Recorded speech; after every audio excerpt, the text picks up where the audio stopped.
నమస్తే. ఈరోజు చరిత్రలో ఏం జరిగిందో తెలుసుకుందామా? 1919 ఆగస్టు 12న అహ్మదాబాద్, గుజరాత్లో జన్మించారు విక్రమ్ అంబాలాల్ సారాభాయి.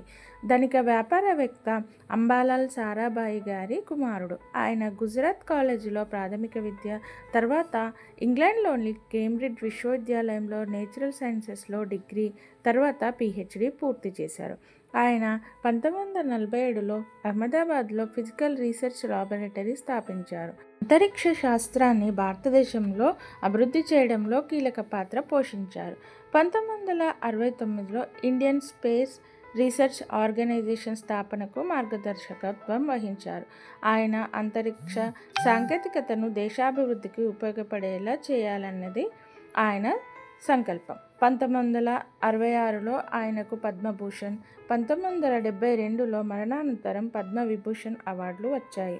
భారత అంతరిక్ష కార్యక్రమానికి పునాది వేసిన మహానుభావుడిగా ఆయన ఎప్పటికీ గుర్తుండిపోయారు.